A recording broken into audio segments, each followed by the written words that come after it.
Yes, indeed, powerful people. This is another episode of Breaking the Machine. I'm your host, Ahmad the Poet, alongside my partner, Spank the Bank.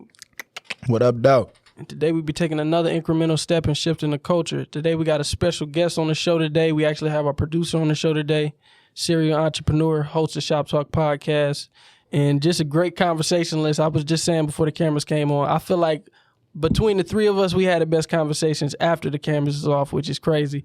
So it's only right that we all get on the podcast. And if y'all haven't already, go check out his podcast, Shop Talk. And it was a long time coming. How you doing, Jay? Man, I feel good, man. I'm doing blessed, black, highly favored. Pleasure to be on with your brothers, man. I really do enjoy the conversations and shit, too. I appreciate that. Now, today we wanted to have like a different type of conversation. I know a lot of podcasts get on, they talk about financial literacy and stuff, and that's not really the space that we exist in.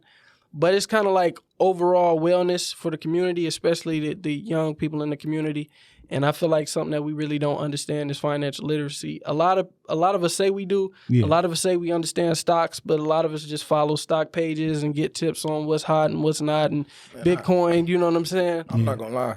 I don't see money in stocks, bro. That shit is a waste of time to me. It's long money. You know, I want something. And I feel like there's nothing wrong with wanting something like that. Like, you know, that shit. Just depends on how, they got some day traders, man. They be in and out. They make money, you know. I don't know that shit like that to do that for a living, but I got a couple folks who that's what they do for a living. Like, they stop working because they mess with these stocks all day. Yeah. So I would say, because we was talking about it one of these days about credit, and personally, I was taught that credit was the devil. You know, I was raised in the class of Dave Ramsey, and I grew up in high school watching his videos, and he's telling us that credit is the devil, and you never want to get credit, and credit is how you get behind in life. No. And then you was telling me about this video that you saw, this dude saying that basically he never uses debit cards. Like, only fools use debit cards. He doesn't let his sons use debit cards. You know, they all use credit cards. Like, what do you think is the most important thing about credit cards, and why doesn't our community, like, understand, like, how to use them correctly? Man, it's a very tricky double-edged sword, right? Because I understand what Dave Ramsey says, like, yo, don't use credit card, it's the devil. It's really like consumer credit, department store credit, and things of that nature. Well, I can't think of the guy's name, but he was like, yo, I never use a credit card because they're disciplined. Like, I'm gonna put this on credit, I'm gonna use my cash back points and things of that nature. Because this is the year of the swipers. So if something happened on my credit card, I'm protected. My debit card happened, like, that money is coming out your checking account where you kind of like, you can be caught in between a rock and a hard place. Like, I'm supposed to pay rent this week, but somebody snatched everything out my debit card versus that. You got to be very disciplined, though, because it is good advice to say, just don't jump in and load up a bunch of credit, consumer credit. I mean, you paying 23, 24, 29% interest, you know what I'm saying? Like, that's a lot. But because we live in a debt wealth society, like, you damn near can't make it through life without credit. So then when you try to understand it, like, there's good credit and then there's bad credit. If I have a house note, that's not bad credit. Depending on the interest rate, but that's not bad. It's not looked at the same amount as you got a Macy's credit card. Why did you rack up $7,000 in consumer debt versus you got a car loan or installment or something of that nature? You got to use credit, because unfortunately, what I meant by the debt wealth society, to have a quote unquote good credit score, you got to borrow money. Yeah. So for everybody like, yo, you ain't got a good credit, so that means you have to be in debt to even be looked at as normal. You know what I'm saying? So, like, damn, you can't even function in society unless you are in debt. And so if you want to get an 800 credit score, that means I've been borrowing and putting and using money for quite some time. But, man, like, so financial literacy, I think that really should start early. Because, like, when I first started, I'm 18 years old, I got me a credit card. My first credit card was from K Jewelers because I wanted to go watch. I mean, like, you know, I still got that card. It's been 22 years since I had it. You know what I'm saying? I didn't use it right at first. You know what I'm saying? But, like, literally, I'm like, well, shit, I could pay. I don't got to put no money down, and I can leave out with it. Shit. And that didn't that didn't end well for a lot of people, but that consumer debt is hurtful. I took some consumer debt, some credit cards or whatnot, went to a credit union and got a direct loan, right? So they say, here, we're gonna give you 10 grand. They put that shit in my account. So then I took the 10 grand, paid off all these different bills or whatever, right? So they looked at like, damn, you just cleared off these 3 credit cards. You got all this availability. Cause say you got a $5,000 limit on your card and you got $4,500 of it spent. And like, man, you damn near, you tapped out. That looks bad because look like you kind of floundering. You using everything. So when you gain capacity, your credit score go up. Like, I trust you with the amount of money. So I paid off everything with these with the 10 grand. And they're like, well, shit, all this capacity opened up.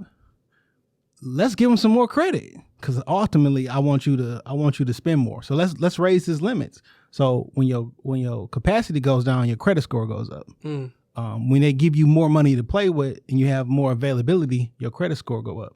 And then you get rid of consumer debt and you add in a different type of installment debt. They was like, yo, this look good. Your credit score went up. Like I literally finagled to like 137 points. What's consumer debt? A Best Buy card, Macy's card, something like that, from like consumer stores.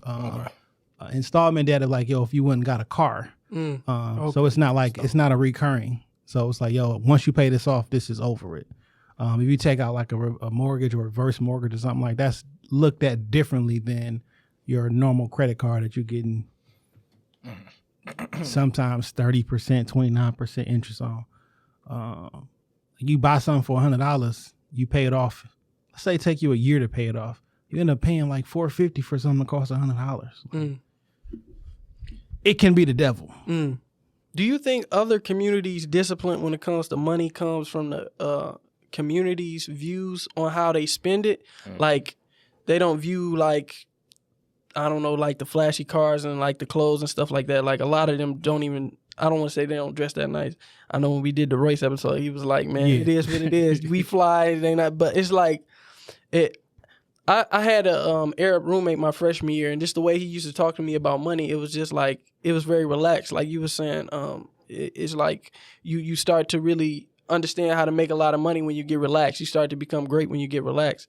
But do you think that has to do with just the discipline, or do you think it more has to do like the way the community allows others just to be like smart with their money? And like you understand, like we police each other's money in the black community. So look, this is just my opinion, okay? I think this should go from slavery.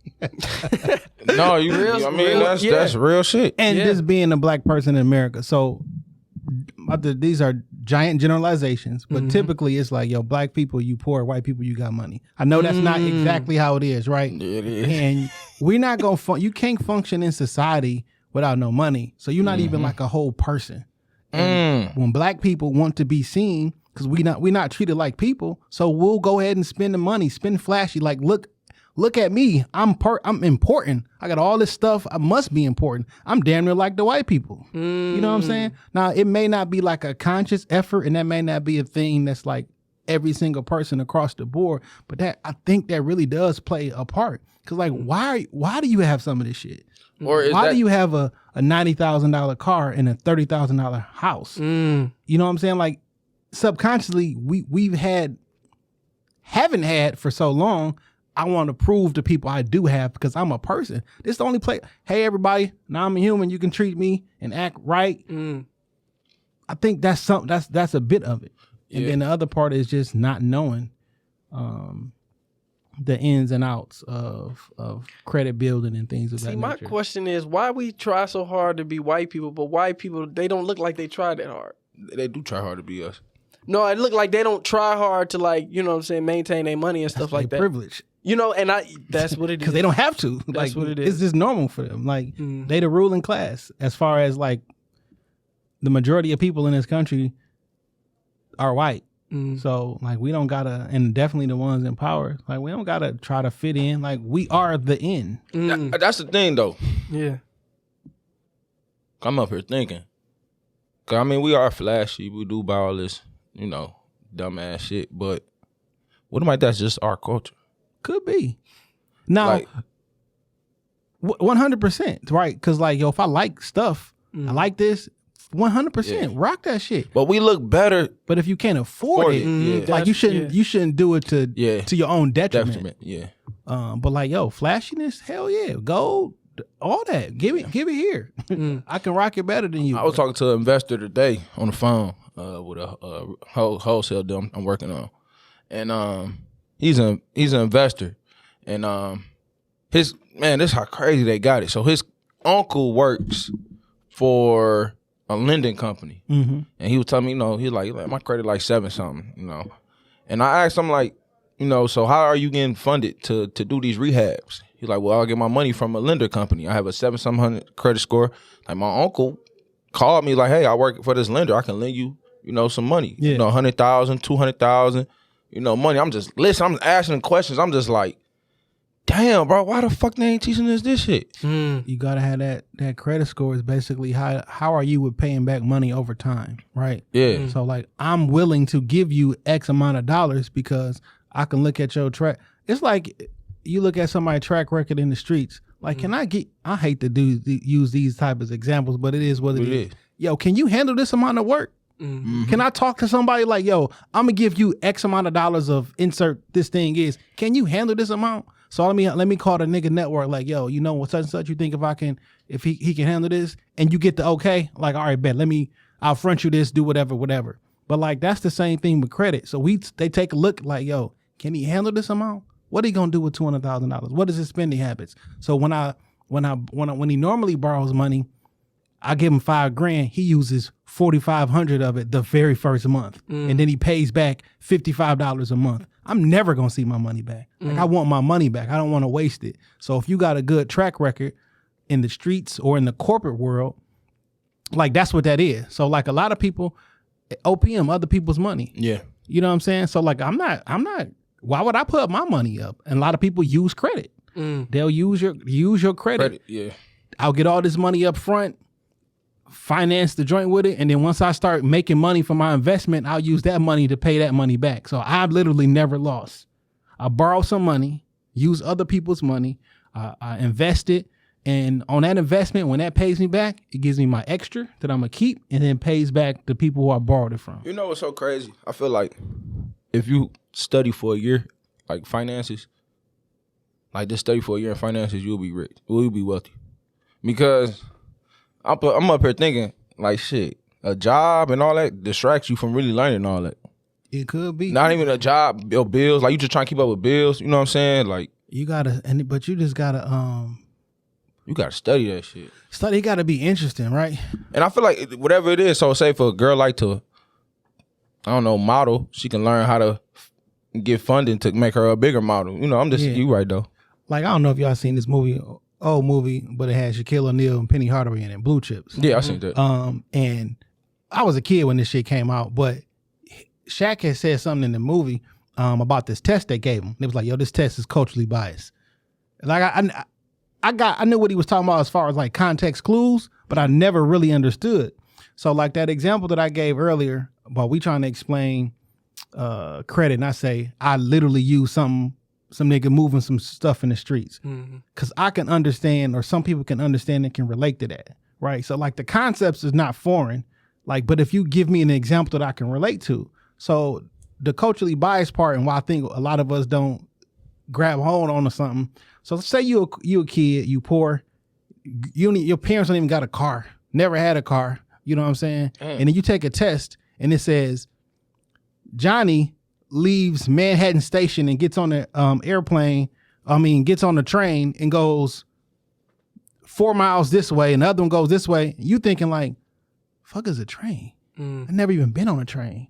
Like, I can't even connect to these units of measurements that y'all using. But if you said it in a way that I can understand it, then I'll be very smart, right? I can grasp it. That's the same reason they be like, yo, these drug dealers could be leaders of multi-million-dollar companies and Fortune 500 companies, y'all talking to them with a language that you can understand. And our educational system is run by white women, essentially. Yeah. It's like, it's not that many men teachers, and it's definitely not that many black men teachers. So it's typically like white women. It's not like a negative. It just is what it is. It is what it is. And if I don't relate to that, and you can't make this fun for me, why would I care about learning it? Or I don't have any kind of interest in learning it. Like, they're changing the shift now though with that. Like this, me being in education, I'm starting to see the shift in that. Like these next generation of kids gonna be real. They probably change the world. I hope so. Man. They're really shifting that. You know, really like the math now. Math is more hands-on, and math is more real life situations. So you do more probabilities or ratios, of, like business ratio problems and stuff like that. So I remember I had a probability and statistics class in high school.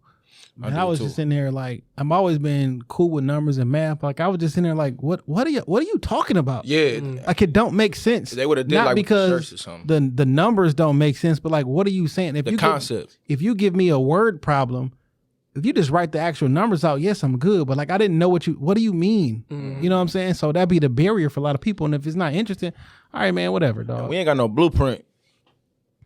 We ain't got no type of blueprint. So niggas really just trying to figure it out on their own. It's like in the black family, the one who got the blueprint, he stays super distant. And you got homies that got the blueprint that won't give it to you. That's true. Like now I got a question. Do you get mad at your homies that got the blueprint but won't sit down and give it to the ones they know that probably can take this shit further than like another homie? Nope. I only say no. That's kind of one of those, it really depends on the person. Like if I figured that you just holding out and hoarding, then like, why are you doing this? Right? But oftentimes you may try to hook up somebody with some information.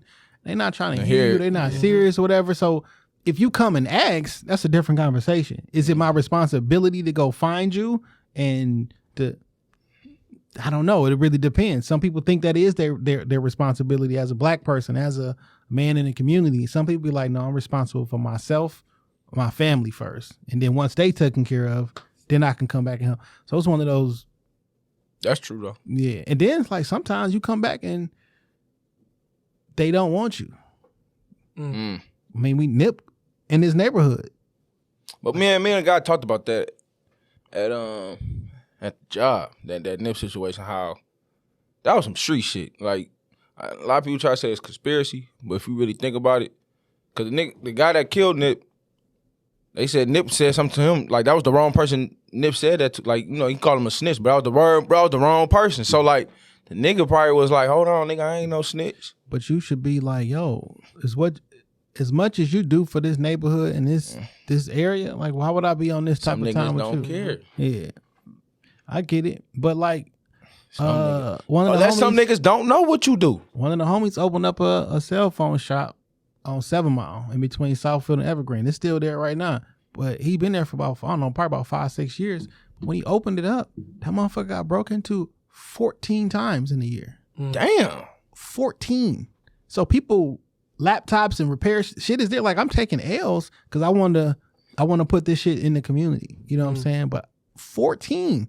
That's not even me making up a number. Yeah, niggas fucking no shit for the community. Like, so it's like, yo, I can't be mad if a nigga wants to get away. Yeah, I ain't mad either. Shit, I understand. I don't never judge. Yeah, I don't judge either because I want to get away. Shoot, it's just too much. It's too much going on. I love to put the studio in the neighborhood. This shit gone. I was thinking the same thing. You know what I'm saying? I would love to, but not, yo, if I come back to the city, I got to have it somewhere downtown, midtown, somewhere where I think the investment is going to be able to stand there. You know what I'm saying? Like, and it's super unfortunate that it got to be that way.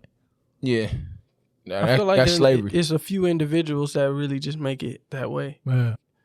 People getting robbed everywhere, you know, for real. And they get a whole city a bad name when it's a small or a whole group of people get a bad name because only a couple guys. You know, niggas hungry though. I ain't gonna lie, everybody hungry. Man, you was kind of talking off air about like folks and this PPP shit and how everybody like, no, we understand concepts really easy, right? Because whoever did it first told everybody else, and everybody did that shit to a T. Man, like, yo, we can do this shit. Like, we just gotta know, right? So let's say somebody start breaking down credit. Like, okay, your credit is broken in 3 different areas. You know what I'm saying? On-time payments, how much you've actually borrowed, and how much of you borrowed the capacity. Like, how much available credit do you have? So you got $100,000, and at any time I got 2/3 of that available. Well, they look at that as good, right? You know, but like if somebody broke that down, the same way we scam on a lot of stuff, like, oh, that's all I got to do. In 3 months you'd be like this. That's all I got to do is move some money around and just don't pay your bills late.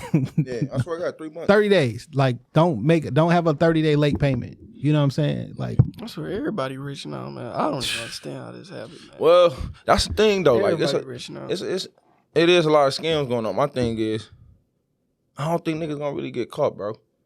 It's a white collar crime. I don't think they care. Like when Trump started giving all this money, when that administration passed all this stuff, we gonna give X amount. I think personally, it was like, yo, we got to get this shit out, because it got to be a footnote that says, yo, we help this administration helps small businesses by giving away X amount of such and such. That's on y'all to figure out who actually got it. No, we did. We signed a bill. I wrote this and put this in law, blah, blah, blah. And my plan of, we gave. I don't think they care like that. Man, what if I ain't gonna? Y'all voted for the motherfucker. What the fuck Biden doing? I ain't vote for him. You know what I'm saying? Like, I've never voted for a Democrat or Republican. I ain't never voted. You never voted? I ain't. That's fucked up. I ain't voted either. I vote. I just ain't never voted for a Democrat or a Republican. But the more study I do, I will. It's fucked up. I don't want to say. I say it on air. Like, I'll lean towards Republic. I mean, we are a republic, like, I'm country. Saying, like, in my values, and black folks and their values, though, we want less government, nigga. That's conservative like a motherfucker. Like, we don't never want the government in our business. But they are. We take the EBT, WIC. I was just about to say we don't want them until they extend in their hand. But I feel like Uncle Sam always want his cheese back. I don't know. That's just how I feel. But maybe things have changed. Maybe they'll get away. I don't. It doesn't mean nothing to me. So I've been doing a little reading. Do people really supposed to get taxed? Because no, that's a question. Because like, I have to think about that. I'm not a business, so why I'm getting taxed? Man, that's that. You just gotta be. So there allegedly, there's not supposed to be a direct unapportioned tax on the wages of the American people, and that's what we do. But I mean, Wesley tried to go that route. A lot of people try to go that route. He got 2 years. And then some people make it, some people don't. You think there's some Hebrew Israelite brothers who can get around that? I think there's some. I think that there's some Moorish, that have got around it. It's a law, bro. It's because I was watching a YouTube video. But when you go to court, though, it's up to the 12 people. Yeah, so you can make all the sense. This could be written when they go to the 12 people. And if everybody feel that only thing in life is guaranteed is death and taxes, and that's been baked in your head, well, nigga, you're guilty. I gotta pay. You gotta pay. So it's up to them 12 people. So you can make the greatest legal, on paper, emotional. This make the most sense. Them 12 people be like, no, nigga, you guilty. Like, what? It don't even matter. How can you win if the people who's supposed to help you beat the machine are programmed by the machine? And then you can be like, oh, damn.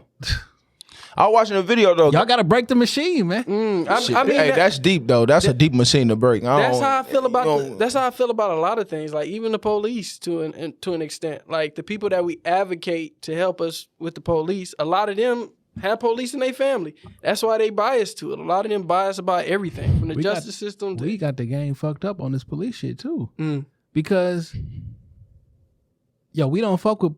Generally speaking, we don't fuck with police. You can't talk to the police. You can't be around the police. Don't fuck with them. Well, that's why they all white. If you don't never tell the next generation to go be police officers, how is somebody who looks like you gonna patrol your community if we told people don't fuck with the police? You can never be a police officer. Maybe the whole idea of the hate that we got towards them because of what they do to us would be different if you were actually there. Yeah, shout out to all my homies that's police officers in the city too. I got a couple homeboys that's police officers. I mean, that shit crazy though. I ain't never think about it like that. That is true. But like, you never gonna have an all black. But niggas don't want to work.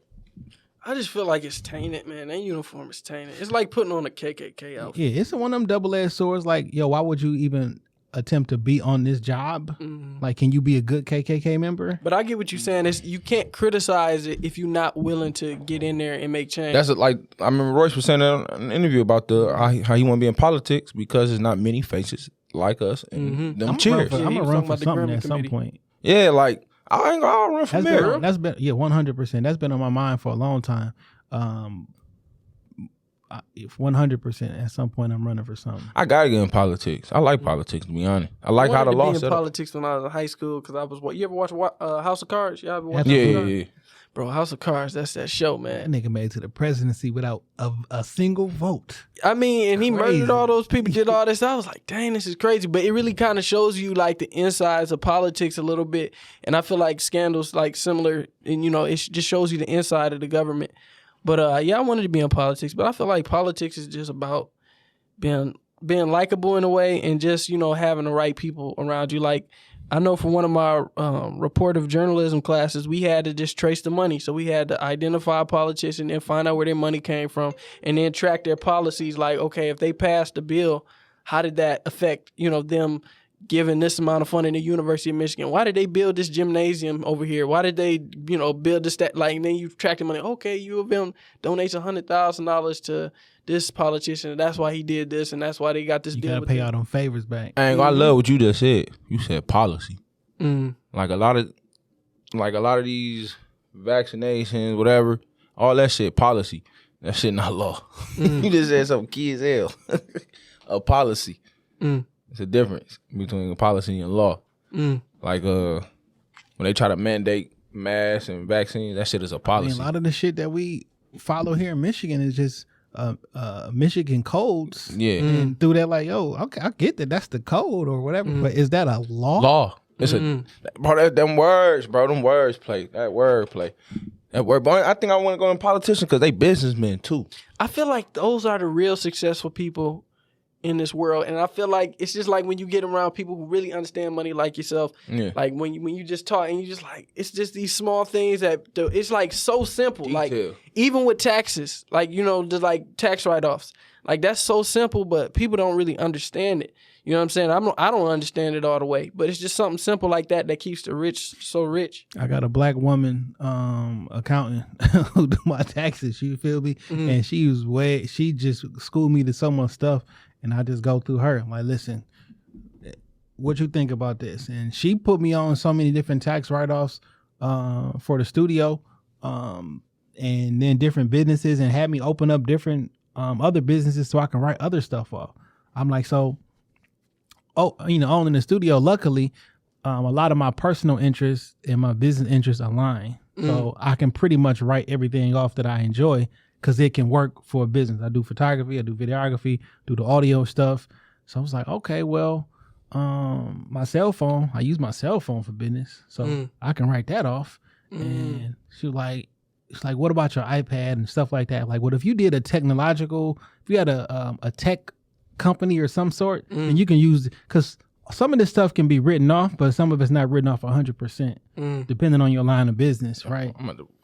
So it's like, yo, with this, you can write this off at 100%. Okay, well, we need Jay Johnson's technical consulting firm or whatever the thing is. So like, oh shit, my DirecTV bill is virtual, right? So I use it in the studio. Well, that shit getting written off because the TV in here is for my business. You know what I'm saying? Whenever I drive to the studio, I need my mileage back. You know what I'm saying? Whenever I'm about to go to Vegas. You playing the game.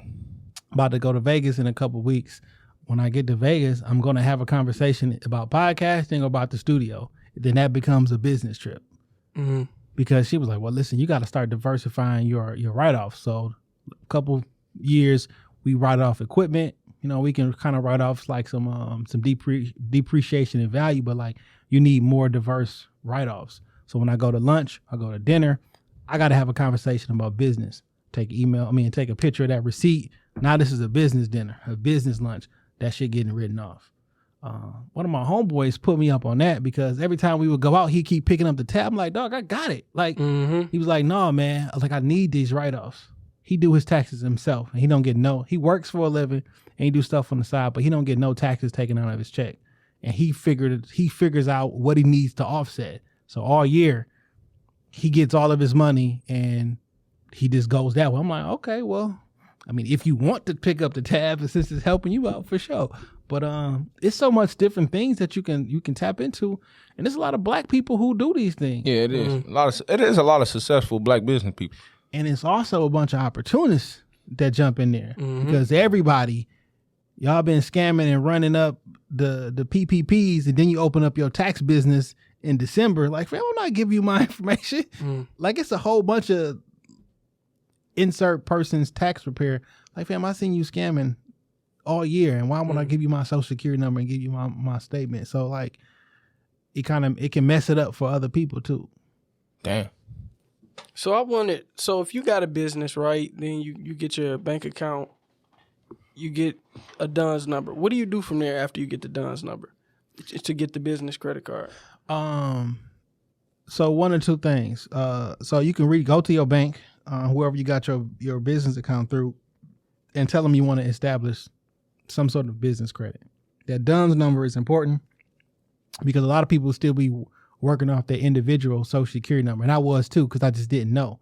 Right. So I would apply for something and be using my social security number, my credit, but like, no, I want this to be in, like, it's in the business's name, but they always get, okay, but what's your name? But I'm like, okay, so this is in the business name, but I don't want to use my credit. I want to use the business credit. Go to a light bill or something of that nature inside the business name. And then the DUNS is like, it's like your business credit report. So they start reporting, okay, Shop Talk pays their electric bill every month.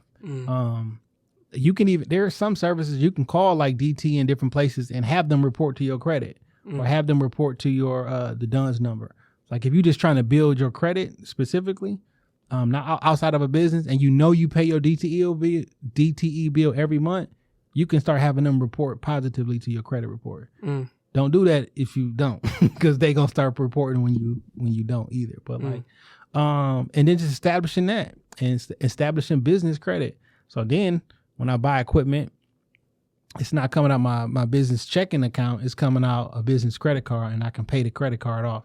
And then losses, right? So let's just say, okay, studio made $50,000 last year. That's how much you made, but how much did you lose? Then I got to add up, well, how much money did I spend in equipment this year? How much money did I spend in services? So physically everything is here, but okay, but all the cloud services, everything like that. And sometimes you can spend more money than you made. And now I don't owe you nothing. You give me you give me some money back. Cause I take all that shit out, and then they run your taxes like, well, no, we owe you a refund. But you only can do that shit for so long. Like, my nigga, how your business ain't made no money in 20 years? You know what I'm saying? Also, I learned this. I was watching another podcast, and they were saying how black people always want to own stuff. Like, they get somebody's mine. He said the goal is to open a business and have somebody buy it. Facts. I ain't never thought about it like that. I'm like, well, damn. Depends on what your goal, your personal is, yeah. but 100%. Like, now I think about it like, dang, guy for FUBU, people bought that shit. Yo, niggas be like, man, you a sellout. Well, you got to be worth something. Somebody got to want to buy what you got for me to sell out. Like, do you have something of value that you can even quote unquote sell out for? Yeah. Does somebody want to buy what you have? So I mean, somebody gonna buy Yeezys for like $10 billion. More than that. Yeah. Yeezy gonna be worth some billions. I mean, I know he gonna sell his company. He may or may not, though, right? Because only reason I say you may or may not, because as long as you have something of value, I can borrow against it, even if it's like niggas who own all this Bitcoin. You know, they can give a loan or borrow against this Bitcoin. I never even cashed it in. It's just there. All right, well, we know you got it, so I'll let you do this. As long as I hold it. Like, people who hold the wealth, like they're not spending it, they're holding it. Matter of fact, all the Bitcoin that's not even in circulation, they just got it. It's not even being spent. Someone's hoarding all the coins. and they using it as leverage. You know what I'm saying? So he may or may not, but like because my Yeezy brand is worth so much, that's how I get a Gap brand. I mean, a deal with Gap. But if you sell everything of value, you may have the money, but like, well, now what I need you for? Like I'm gonna hold the rights to this, so I can always have some leverage against something. So even when you sell your business, don't sell it all. Like when Jay sold the title, like we gonna keep X amount of percentage of it. You got to have some sort of leverage in the game, unless the deal is just too good. So since we talking about Ye, like, what you think he did this past couple months? Like, you feel like it's legendary or it's like clown shit? Because everybody's saying it's clown shit. It was legendary to me. Yeah. I think is gonna be more respected in the future than right now. I heard Envy calling him a clown and everybody calling us stuff because we got way too much expectations for other people. Like, where this album? Like, when did he tell you he was dropping this album? Because he never said the date. No, he didn't. I can drop my fucking album whenever I want to. Like, why are you offended that I want to drop my album on a Sunday? Talk that talk. Instead of a Friday. I have no idea why niggas is dropping albums on Friday. It doesn't even make sense to me. But when they told you to do it, everybody does it. I ain't gonna, damn, niggas do drop albums on Fridays. Like it used to be Tuesdays, right? So I got music from a company I used to run. So we put my artists' music on streaming platform. They gotta do that shit whenever I want to. Why would I wait till Tuesday? Like, nigga, listen to it now. Like, have your own day. Like, why? I don't know why we following these things, but like, why y'all mad? Because he put his music out when he want to. If it wasn't finished, it wasn't finished. He was like, yo, Universal put my album out without my permission. No, nigga, you lying. So what if at the last minute I say, y'all don't put this shit out. I want to do something else to it. That couldn't have happened because you know he do whatever the fuck he wants to, and they probably was like, my nigga, we dropping this shit. Right. Like, it's been long enough. We gonna drop it. Like, but why would you be mad though? Right. Like, I feel like too many people gotta get addicted to giving their opinion on everything, man. And that's what gets me, man. It's like too many figures and too many influencers. They just speak on everything. Like, man, you got money. Like, you DJ Envy, you whoever you are talking this talk. And you just, like, why do you feel the need to have to speak on that? You know what I'm saying? Man, that album is 1 hour and 44 minutes long. That's a movie. It came out on a Sunday morning. By Sunday night, Monday morning, people are giving album reviews. Nigga, did you like how? It's impossible for you to absorb that much music that quickly. Bro, it takes time. Like, it's albums that I'm going back now is like, damn. Like Meek Mill Wins and Losses album. I heard the album so many times, but now as I sit, I'm like, damn, this shit better than Championships. You know, it takes time. Like, to put in context how long that is for, that's 27 songs. B.I.G. Life After Death, which is the double disc, is 1 hour and 49 minutes. But they don't talk about that. You know what I'm saying? So if Kanye would have been like, yo, I'm releasing a double album, everybody would have been like, all right, cool, it's 27 songs. I say Pop. All Eyes on Me was a double album. Yeah. But what people don't realize is it was only a double album because we can't fit that many songs on one disc. Yeah, back in the day. But so now, if Kanye would have said, I'm dropping a double album, which don't exist because it's digital. Right.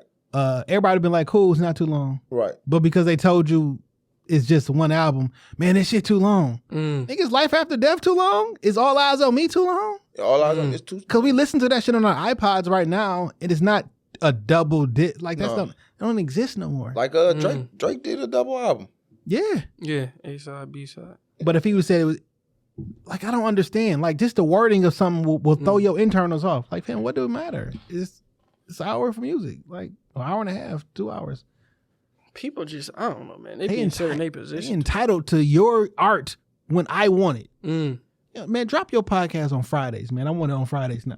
What? That shit crazy. You can't give an album a review. I feel like you can't give an album a review till like 2 years later. 2 years? I don't know, 2 years. Yeah. At least give me a week to sit with it. I don't even think a week is enough.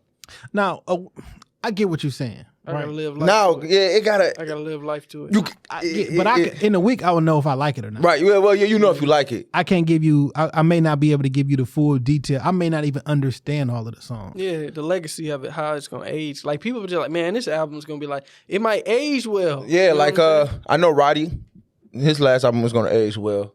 But even Michael Jackson off the wall. Like, the stuff I'm going through now in life, or the shit that I've been through. Some shit I didn't like when it first came out.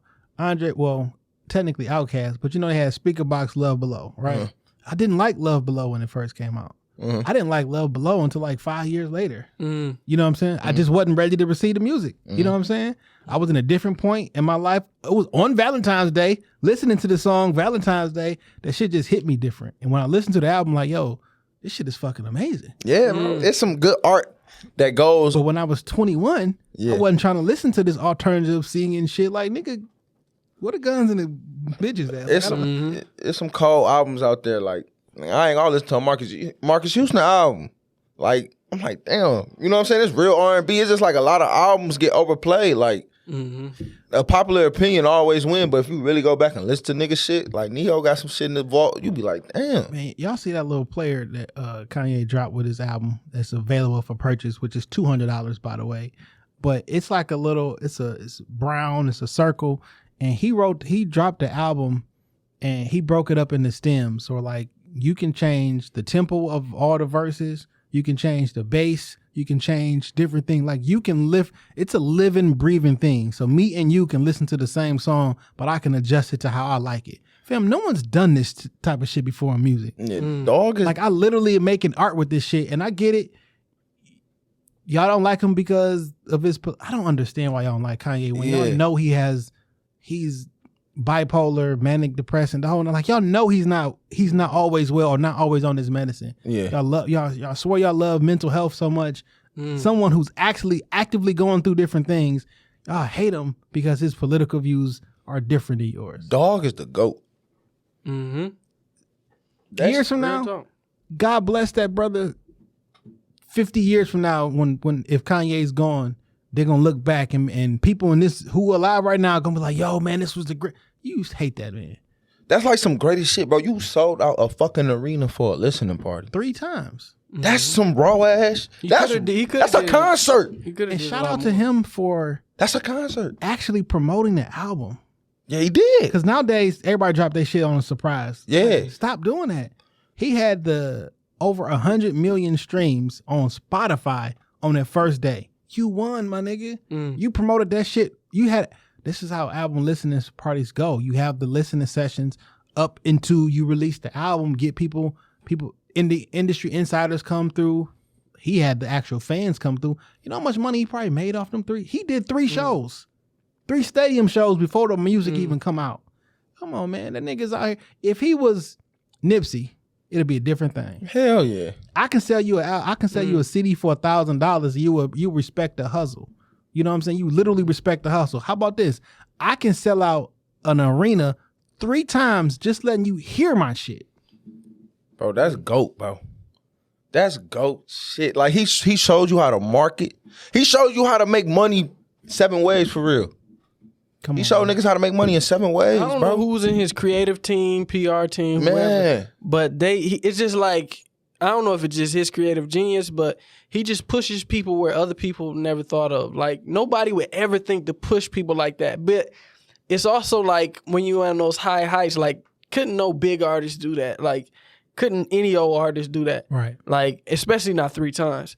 And I think he just pushes people where they don't even think they can be pushed. He studied the greats, man. And it's crazy. It's like, I be even saying this stuff in my personal life. It's just like, sometimes you don't think people are ready for a conversation until somebody has the conversation. It's like, dang, they was ready to receive that. I've never said it because I didn't think they was ready. Yeah. It's like he understands what people are ready. He's like, I don't care if they're ready. I'm going to give it to them.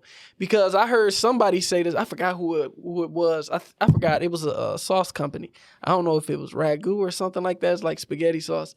And then he was having an interview with somebody, and they was asking him, how do you know, like, what the new flavor you're going to come out with? And he was saying, I don't think about what they want. They don't know what they want until I give it to them. And then when I give it to them, they know, we always wanted that. That creative space is beautiful, That's some Apple shit. That's literally what Apple do. Like, we going to get rid of floppy disks on computers. They was the first one. And we get that shit out of here. You know what? We going to get rid of the SD card on computers. They gonna we gonna get away with it. We taking off the headphone jack. Y'all don't know that y'all really want AirPods. Y'all don't know that. But once I take it away and I'm present it to you, it's gonna look dope. And you can be like, oh shit, who knew I needed a phone without buttons? Like, y'all don't know what you want. And to a certain extent, it's my job to give you what you want. And look at my stock price. Look at like we the most profitable company in the world. Like, that's what the artists, the creative space, the creators are. Y'all we the tastemakers, because what y'all do on this podcast is art. You know what I mean? Y'all express yourself. This is visual art and it's audio art. So shit, the art drops on Sundays. You know what I'm saying? That shit. You got an art gallery every Gospel Sunday. Gospel Sunday. I just gotta. Kanye studied the grace, man. And one of his great, he studied Michael. Michael would have did some shit like that. You feel me? Like you could have, yeah. Man, bro, that shit is legendary, dog. Listen, there will never be another person who is popular as Michael Jackson. No, hell no. This nigga Michael Jackson used to debut his music videos on network television, on Fox, after The Simpsons. Yeah, he did. Can you imagine that? Yeah, he did. I'm gonna drop my new music video. Forget MTV. I'm debuting this shit on Fox. That's why the whole world knew. On every channel. Like that shit is mind blowing, dog. Like, I think an artist should do this. I think artists should start dropping their shit on the Shade Room. They should do a world premiere on the Shade Room. I mean, they started doing it via LeBron James. He been rolling out niggas projects and shit. Like, go where the people at. Yeah. That's why Kanye information from his album came from Justin LeBoy. Yeah, because people was there. That's where y'all already there. So he was the one giving updates on, this when the album gonna come out. Them niggas smart, bro. Yeah, that's what I'm saying. Whoever's on his PR team, they smart, man. They genius. They geniuses, bro, because that shit is cold. I mean, that's how you run a business. I feel like that's how you run a machine. We all could be way more successful if we just network like that. Gotta go where the people at. Yo, bro, for real, yo. That's what Jesus did. He was in the streets. No, for real. For real. Went to the people. What that quote say? Your net worth. Your network is your net worth. Yeah. That shit true, bro, niggas. That's why I had to put down my phone for a minute. And like just stay into with real estate, because it's so much networking you doing. Nigga, that's how you supposed to move, bro. Nigga, that's why niggas in real estate is so rich. They move like and them. They networking. They go where the money at. They go where the buyers at. They go where the sellers at. Like that shit cold, bro. Like I look at that shit so different now. Like that shit cold, bro. I love business, and what Kanye did was the coldest business move. Man, it's cliche now, man. But I remember when somebody told me this for the first time. He was like, "Look at the 5 people that you're around the most, or your 5 closest friends, and that's who you are. Damn. And if you don't like that, change those 5 people." And I was like, man, that ain't true. You know what I'm saying? But you start looking at that shit like, like, yo, maybe I do need to change my circle. Yeah, dog. Not like we can't be friends no more, but like maybe you need to switch your focus. And then when you do that, when you're around entrepreneurs, you're around hustlers, your mindset change. When I used to be in sales, when they put me in the section with like 3 of the other top sellers, I was around them. I'm like, oh no, we about to get money. And what's so funny, they were so great at sales, they sold everything. I first read the 48 Laws of Power because one of the homies that was next to me. I got that book, I ain't even read it. I enjoy the book. People have mixed emotions about it, but I think it's pretty good. You ain't around no hustlers if the dudes around you feel jealous or feel envious about you expressing how you just caught a win or how you just caught a lick or whatever. It's like, man, that's the biggest thing that gets on my nerves. It's just like you can't even express a win. Yeah, you can't even celebrate with your people because the people around you is not working for them to have their own celebration, for them to have their own thing that they happy about. And I feel like that's a mental health issue, bro, because it drives you insane. That's what Waka Flocka said on Drink Champs. He said, man, I had a mental illness, man. I had a mental illness. He said, I was making all this money. I was one of the hottest artists at the time. And if I just see another nigga with a chain and he had some women, it's just like, man, I just wanted to beat his ass and take his money. It's just like, I don't know why. He said, and I was successful. I had money. It was a mental illness. It was like programmed in me. Like I had to be the greatest. Man, all that hate. You know what I'm saying? Like not the hate as in like, nigga, you a hater, but like all that actual hate that we done got programmed inside of us. You see a nigga shining. Like, he ain't taking nothing from you. But kind of like what I was saying before, it's like, yo, look at him being a person, being noticed and shit. People looking at him like he a human being. Because it's like, if you ain't got no money, you nobody. And unfortunately, that's how some people feel. Like, if you ain't got no money, you don't got no value in this world. Because they put everything on in this country well, shit in the world has a monetary value, and they judge you on that. Mm-hmm. I don't believe it's that way. I think intrinsically you have a value as a human, whatever you are. But if that's the case, then everything becomes about money. And the reason I flash and the reason I steal and murder and rob for the money is because I want to be seen as a person. Like That's a mental. How they say, a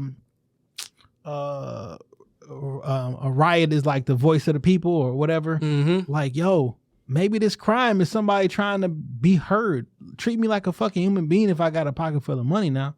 Now women look at me and smile at me. Now the men who I grew up with, now they respect me because I got a bag of money. Yeah. I just want that endorphins that come out when you get love and respect. If you got that from doing some shit illegal, now my illegal activities is connected to that. That endorphin is connected to my illegal activity. So now, all right, this is what I got to do because this shit made me feel good. Look how that nigga looked at me when I blew this nigga brains out. I got fear. Now I got fear. I got respect. You got respect. Damn, that's what they say. Only if people could just treat people the same, man. Like, only if people could just treat people right, it would stop all that. It's just like, it's exactly what it's like, man, people really just don't treat people like they don't even treat them normal. Like, I don't even know, growing up, they treat you normal, and then you get to a certain age, people just like, when you ain't a kid anymore, if you're not a cute kid, you ever notice they be like, oh, that baby's so cute. Yeah. All right. Mm-hmm. They still a baby. like once you out of that cute toddler age, all right, man, you looking like your dad. Like, or just not even that. You just be coming to your you own. go from mama's little boy to that nigga in the house. Yeah. What's this nigga doing in that? Like, but No, the world that's is crazy, me. man. And I think it has to do with the internet. I mean, you read comments about motherfuckers be going bro, bro. That gang culture unfiltered- and that's bro. It predates the internet, bro. It's like what he's saying.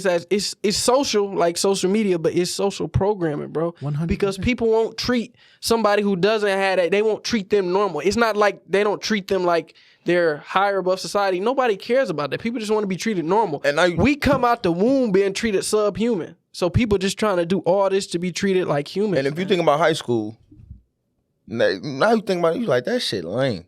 Hell yeah. Motherfuckers only fuck with you if you had some bread. You wouldn't fuck with niggas that was lame and shit. But now I look back, it's a lot of lame niggas I know that's getting money. Yeah, in high school, you could fit in a couple categories. You know what I'm saying? You could have been the dudes who had money or got the clothes and shit like that. You could have been an athlete. Mm-hmm. You can be the one who can fight, so nobody fuck with you. Yeah. Or you the nigga with jokes. And Everybody else is just a nerd, or you don't you don't notice them and shit. And it's like, if you don't fall in one of these categories, damn, them the top 4 categories in the world as successful black people. The comedian, the rapper, the basketball player, and the cute bitch. My bad, I ain't mean to say that, y'all. My bad, y'all. That shit hurt. I'm sorry, lady. Hey, that shit sounded bad. I mean, that's how you know we shouldn't be talking like that. Yeah, I know. Because it didn't fit right with our soul. It didn't. Immediately, everybody was like, "Oh, my bad, lady. That's some hoe ass shit. My bad, lady." It's the we breaking the machine. We chipping away at it, man. It takes time. But man. But damn. Just look at it. Mm-hmm. All right, look, that's what you got. You got Desi Banks, Lil Baby, LeBron James, and what Ari. I'm just like, for real, bro. That's how it is, bro. If you that's what I see. Like, that's the successful people, the popular people, put it like that. Comedians, athletes, entertainers, Yeah. fly people, and then there's some people you just don't mess with because they can hurt you. Yeah, the one that can fight. Yeah, you know what I'm saying? There's always some kid in there who can fight that y'all ain't fuck with him. Like, yo, that nigga, That's him alone. crazy. He might not have $1 to his name. Yeah. With them hands. That program still transitioned to now. That's crazy, bro. Mm-hmm. Too many machines. That's why I said it's a program, man. It's too much, man. They got us locked in this stuff. And that's why everybody you see them building new towns in Africa. People gotta get out of here. Yeah, we gonna get out, man. But I appreciate y'all tuning in to this week's episode of Breaking the Machine. Tune in next Sunday for another episode. And like I always say, DM us on Instagram at BRTheMachine. Ask us some questions if you just have it for us personally, or just have some topics that y'all want us to touch on. I appreciate you for jumping on the podcast with us, Jay. Always my pleasure, man. And like I said, if y'all haven't seen his podcast, Shop Talk, please go and check that podcast out, man. Shop Talk Podcast and This Week in Culture. I do too, because we gotta get gotta get this empire off the ground. Diversify. Breaking the Machine, Shop Talk. Appreciate y'all. That's a wrap. Peace.